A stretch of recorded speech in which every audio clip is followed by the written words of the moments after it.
नमस्कार, वेलकम। बहुत स्वागत है आपका। आज के अंक में हम बात करेंगे कि वास्तु के अनुसार शौचालय का निर्माण कहाँ करें, किस दिशा में करें।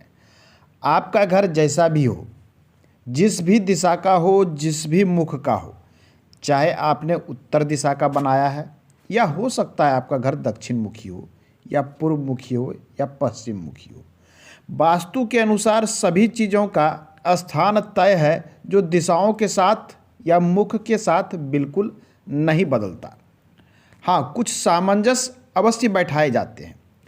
अब हम बात करेंगे कि ये आपका घर है तो इसमें शौचालय हम कहाँ बनावे कि वास्तु के अनुसार उस पर निगेटिव इफेक्ट सबसे कम पड़े, अर्थात वास्तु के अनुरूप जो बुरे प्रभाव होते हैं शौचालय के वो न्यूनतम पड़े। ऐसे स्थिति में हमें टॉयलेट कहाँ बनाना चाहिए। विशेषकर आज के समय में हो क्या रहा है कि घर में एक से अधिक टॉयलेट हो रहे हैं।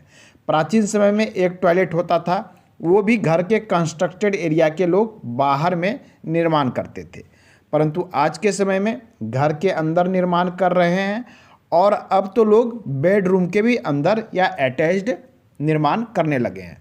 तो ऐसे स्थिति में सही और सटीक जगह का चुनाव अति आवश्यक हो जाता है, विशेषकर तब जब आपके घर में एक से अधिक शौचालय की संख्या हो।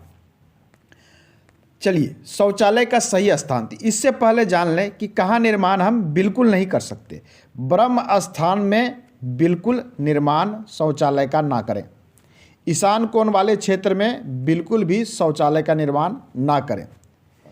नैऋत्य कोण वाले क्षेत्र में बिल्कुल भी शौचालय का निर्माण ना करें, अर्थात ये डायगोनली ये कट गया, इस स्थान पर निर्माण आपको इन तीन में बिल्कुल नहीं करना चाहिए। तो क्या अब हम सभी जगह पर निर्माण कर सकते हैं? नहीं, ऐसा नहीं है। ये तो हो गया जहां हम निर्माण नहीं कर सकते हैं, ये हमने काट दिया। निर्माण करने के लिए वास्तुशास्त्र कहता है कि दक्षिण दिशा के बाद यह जो क्षेत्र होता है, यदि टॉयलेट बनाना हो तो यह क्षेत्र आपके टॉयलेट के लिए सर्वाधिक उपयुक्त है। यहाँ पर जो दो पद होते हैं, यहाँ के जो दो पद है, एक के देवता गंधर्व है, एक के देवता भृंगराज हैं।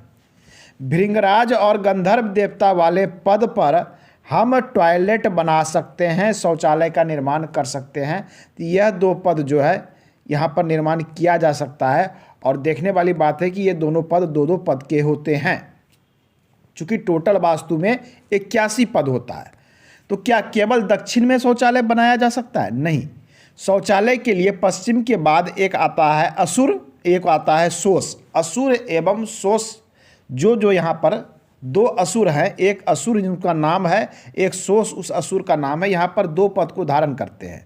वास्तविकता में ये 3 पद को धारण करते हैं। असुर 2 पद को धारण करता है और शोष 1 पद को धारण करता है। यह स्थान जो है लो एनर्जी का काउंट होता है और यहीं पर शौचालय वास्तु के अनुसार निर्माण किया जाता है। तो आपको यदि जब 2 निर्माण करना हो तो एक स्थान यह और दूसरा स्थान यह, आप इन दोनों को प्राथमिकता देते हुए निर्माण कर सकते हैं।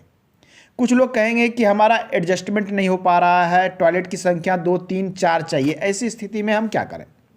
ऐसे स्थिति में जो तीसरा पोजीशन आता है वो जो आता है पूर्व के 6ठे और 7वें पद में, ये जोन आता है जो मंथन का जोन कहलाता है। इस जोन में हम टॉयलेट का निर्माण विशेष परिस्थिति पे कर सकते हैं, अर्थात इस क्षेत्र को प्राथमिकता नहीं देनी चाहिए, परंतु विशेष कंडीशन में आप यहाँ निर्माण कर सकते हैं। और क्या अन्य जगहों पे निर्माण कर सकते हैं? यदि आपका एडजस्टमेंट ना हो तो ऐसे स्थिति में क्या करेंगे हम? वायव्य कोण की तरफ निर्माण यदि करते हैं तो छोटे मोटे ट्रीटमेंट लेकर हम आगे बढ़ सकते हैं। छोटे मोटे उपाय करके इस शौचालय का हम उपाय कर सकते हैं और यहाँ पर उपाय इफेक्टिव भी होता है। यहाँ पर भी शौचालय है तो इसके भी उपाय इफेक्टिव है, यहाँ पर शौचालय है तो इसके भी उपाय इफेक्टिव है, परंतु हमें 1, 2, 3 बिल्कुल नहीं करना चाहिए। अग्नि कोण से भी बचना चाहिए। ये 4 स्थान आप छोड़ दें तो अन्य स्थान पर शौचालय यदि गलत डायरेक्शन में भी बन गया है आपका तो उसके उपाय हैं।